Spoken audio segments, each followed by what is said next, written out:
On November 6, 2014, Mexico City was gripped by a chilling tale of betrayal when therapist Alejandra Lafuente orchestrated a gruesome murder. The discovery of dismembered body parts across the city sparked fears of a serial killer. But the truth unveiled a disturbing narrative of a troubled marriage, manipulation, and a descent into madness. As Alejandra's secrets unraveled, the city was left in shock, and justice ultimately prevailed in a case that blurred the lines between reality and the darkest corners of the human psyche.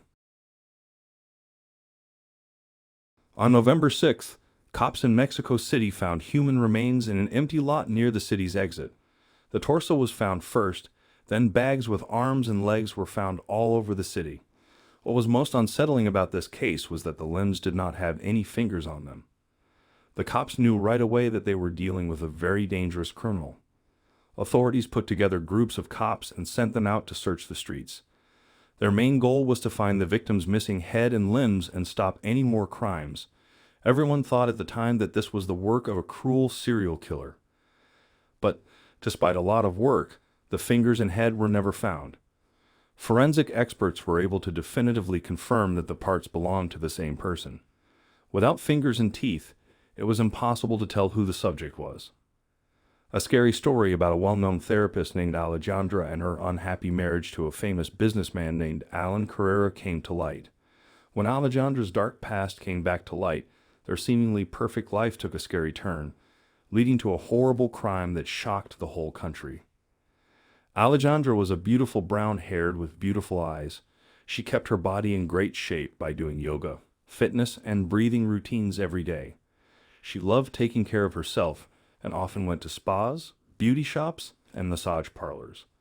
When it was sunny, she loved being at the beach, and when it rained, she went to tanning shops to feel better. Alejandra was a daughter of famous Dr. Alberto Denti. She did what her father did and went to the best university for psychiatry and graduated with honors. Her determination, resourcefulness, high intelligence, and her father's powerful ties helped her write and defend her thesis on manic syndrome. But Alejandra was not interested in psychology. She was interested in the field of healing. Alejandra got a license and set up her office in a modern business center in the middle of the capital with the help of her father's money. A lot of clients came to her for help with their mental problems. Alejandra's counseling meetings helped women who were depressed, had eating disorders, had problems in their relationships, or had low self-esteem. Even though she was good at solving family problems, her personal life was still a mess.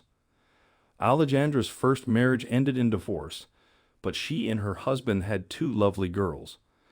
They got Alejandra's beautiful eyes and their dad's funny sense of humor. Even though being a single mom was hard, Alejandra still wanted a partner who could be a loving dad to her girls. No one knows who Alejandra's ex-husband is, but fate seemed to step in when he came home one unlucky day. He usually came over on the weekends to hang out with his girls and help Alejandra with chores around the house. He had no idea that this would be his last day.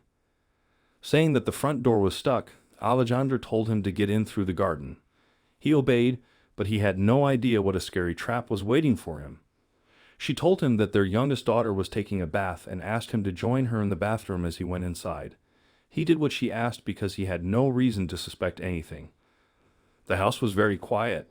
There were no sounds of laughter or cartoons like normal. There was duct tape on the floor of the bathroom when he walked in, but his daughter was not in the water. He had the terrifying realization that something was very wrong. His ex-wife showed up behind him with a hammer. She hit him over the head with a hard blow right away and then another. He fell to the ground, and blood poured out of the huge cut in his head. There was blood all over the bathroom, which looked like a scene from a murder. After the first hit with a heavy, blunt object, the guy instantly died. The kids had seen their parents fight a lot, and Alejandra's crazy behavior was not a secret. Friends saw that she was angry towards her husband because she scratched his arms and neck. People who lived nearby often saw her throwing fits and acting badly, but this time things got out of hand. The scared daughter ran out of the house while yelling for help. A neighbor rushed to help her and called the cops right away. The police quickly caught Alejandra and charged her with murder. During her questioning at the police station, she strongly denied being guilty. The lawyers for Alejandra's defense said that she was acting in self-defense. They said that her ex-husband was jealous and made fake accusations against her for letting men into the house, which could hurt their daughter's health. He reportedly showed up at his ex-wife's house without warning on the day of the crime to catch her with another man. Then he jumped on Alejandra, who was putting together a table in the bathroom at the time. Because of this, she had to protect herself and hit her ex-husband twice in the back of the head on June 14, 2012. The jury made their decision after looking at the defense's proof and the fact that there were 2 minors present. Alejandra got a jail sentence of 1 year and 4 months. However, the jail sentence was changed to a suspended sentence, thanks to the hard work of her lawyers and the money that her father provided. After a few months, a plea was made asking that all charges be dropped on the grounds of self-defense. Human rights activists backed Alejandra and said she was a victim of domestic abuse who fought for her rights, just like many other women in North America. So the court looked over the case again and found the person not guilty. Alejandra went back to working as a therapist after she got out of jail. She carefully painted a picture of herself as a victim of unfair treatment based on gender who had overcome hardships, just like many other women. This carefully crafted persona made her even more popular with possible clients. Alejandra met Allan Carrera by chance. Allan is a well-known Mexican businessman and the son of Adrian Carrera Francis, who used to be the head of special services for the Central District. In person, Allan was intimidating because he was tall and good-looking. His father had been very successful in his work, and Allan grew his business empire by opening a chain of construction shops that did very well all over the country. Some of Allan's business dealings were legal, but a part of his business that only a few people knew about was heavily involved with illegal activities. Someone found out about one of Allan's financial scams, and his father was fired because of this secret part of his business. Furthermore, Allan had a connection to an illegal group that brought mind-altering drugs into the United States. Their main base of operations was in a border town where dishonest police officers watched over it.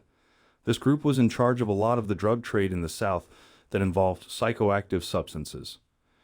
It turned out that Adrian Carrera was involved in his son's illegal operations. The cops got him to confess, which led to his 20-year prison sentence.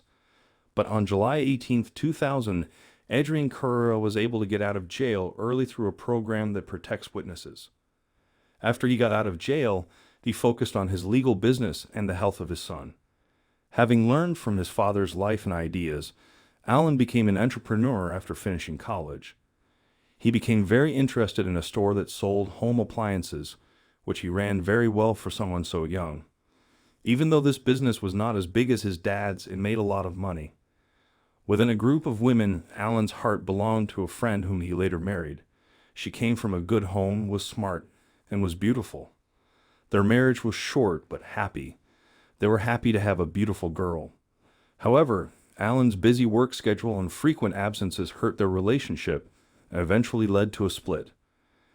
Allan tried many ways to get better, such as reading, joining support groups, and going to therapy to deal with his long-term sadness and unrequited love. When Allan went to see the famous therapist Alberto Dante, who is the father of Alejandra, fate stepped in. It just so happened that Allan's ex-wife was also going through a tough breakup. The young woman's only boyfriend was Allan, and even though they were no longer together, she missed him and longed for his company. Allan's ex-wife also chose to see the same therapist who was seeing Allan for therapy, but the clients did not know that the doctor was not telling them that Alejandra was his daughter. Alejandra suggested right away that her client bring her ex-husband to the meeting. She told them that she could solve their problems in one session and cut them off emotionally. From the start of their steamy session, Alejandra set out to seduce the businessman. Her hard work paid off quickly. Allan asked the therapist to meet him for coffee right after the session to talk about their family issues. Alejandra was hesitant at first because she thought it would be bad for her career, but she finally agreed to the date, which happened that same night. A close relationship grew between them very quickly. When Allan's ex-wife heard about their relationship, she was shocked and thought about telling the ethics committee about it. However, she chose not to do it in the end. Alejandra's image as a skilled professional helped her client let go of the situation by saying that it was because she was jealous and did not want to move on from her ex-spouse.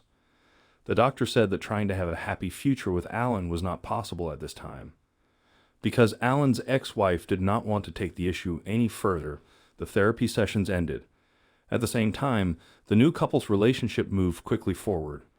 They agreed to move in together just a few months after their first date. After 2 months, they made their relationship official by getting married. Allan, on the other hand, did not know about the dark secrets his fiancée kept or the reason she had left her first husband. Allan chose to spend the weekend with his folks in April 2014, a chance to tell her about his fiancée and their upcoming wedding.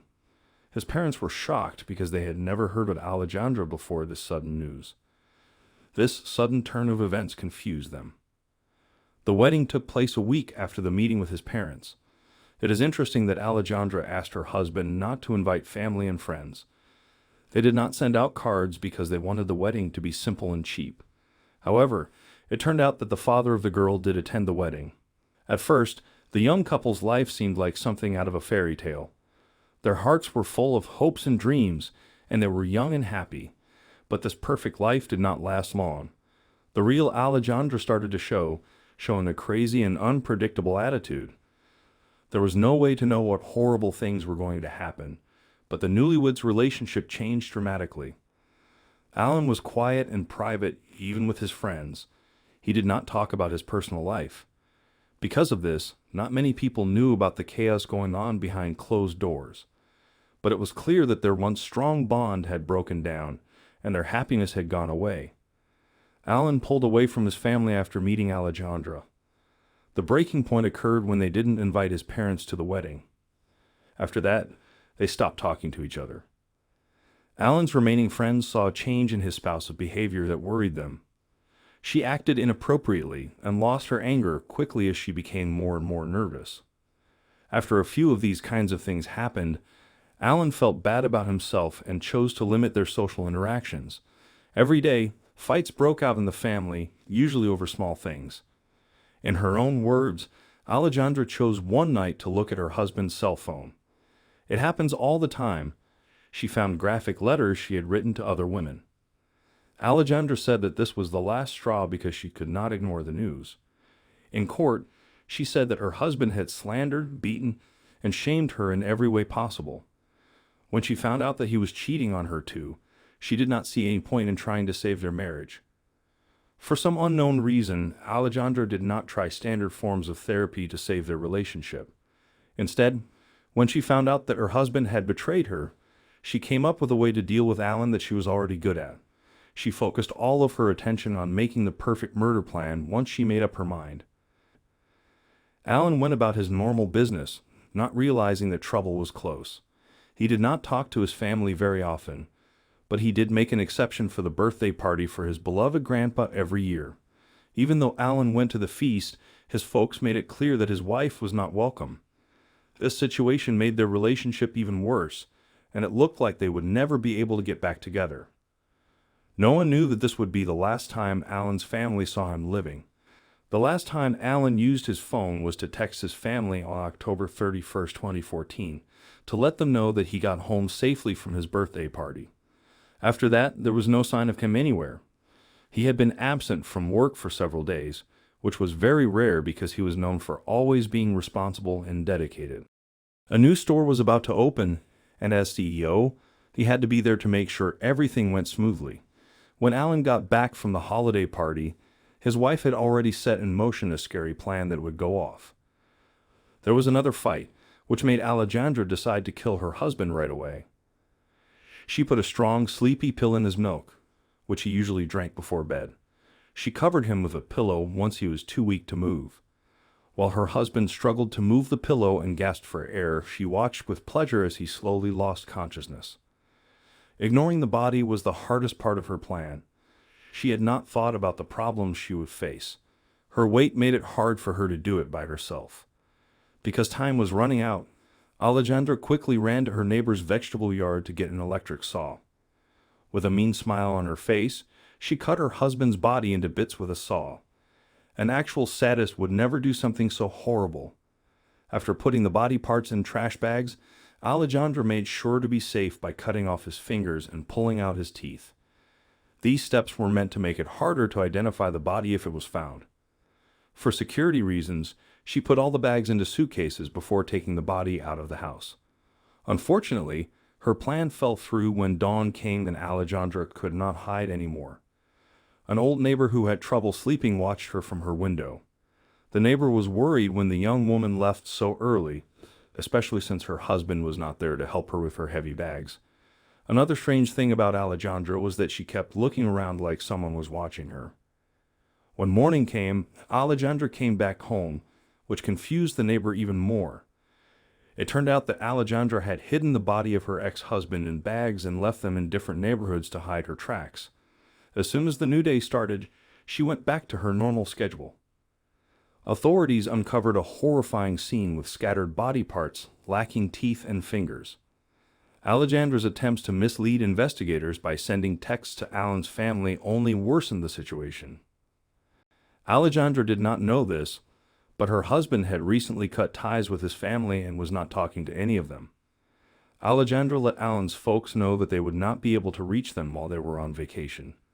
Alberto, Alejandra's father, stopped this plan in its tracks, though. He called Allan's dad's house to find out if his son-in-law's family knew where Alejandra was. Alberto had not heard from her in a while, and his clients were worried that she was not coming to counseling meetings. Later, he called Allan's cousin again to let them know that his daughter had been found and was being held in a clinic because her husband's cheating had made her depressed. The family was very scared when they heard this news, and they tried to find Allan but couldn't. Because of this, the family called the cops for help. Forensic experts chose to look at the recently found body and see how it matched up with Allan's traits. There was a perfect match, and his family also confirmed that he was who he said he was. The news was especially sad for Allan's grandpa, who later had a heart attack because he had lost his only grandson. There was a search warrant for Allan's home and office because of the probe. Someone found a mound of fresh dirt in the garden of the house. When they dug, they found the man's fingers and teeth. The main city was even more shocked by this horrible find. Traces of blood were found in one of the rooms, on the trunk of the car, and in the garage. Alejandra was caught right away. At first, Alejandra denied having anything to do with the crime. She wanted to avoid penalties and get away with it, just like she did with her first husband. But the investigation quickly found out what happened. The old witness's evidence was very important because it matched Allan's estimated time of death. Because she was a therapist, Alejandra was able to get a strong sleeping pill that only doctors could get. This made the case against her even stronger. The proof found made it clear that Alejandra was involved in killing her husband violently. The CCTV cameras also showed that Allan came into the house and never left. There was also CCTV footage that proved the bags were taken out. On December 10, 2014, the judges made their choice. Alejandra got life in jail for murder during a violent incident, trying to hide the crime, and abusing her official position. All of these things worked against the former counselor very strongly. Her father tried to get his daughter out of jail by using his ties and paying bribes, but he failed. All he could do was keep the trial from the public and the press so that it would not get any more attention. But he worked hard because he wanted to benefit himself. The CCTV cameras also showed that Allan came into the house and never left. There was also CCTV footage that proved the bags were taken out. During the hearing, the case of Alejandra's first husband's death came up again. Time had passed, though, and the evidence in that case was no longer there. It is unlikely that financial things could help you deal with the loss of a loved one, but Alejandra was a realistic, cruel woman who had serious mental health problems. She got away with her first crime, which only made her more determined. Alejandra believed she was unbeatable, so she continued doing bad things. If she hadn't been found not guilty the first time, Allan might still be alive. It's too late now to think about what could have happened.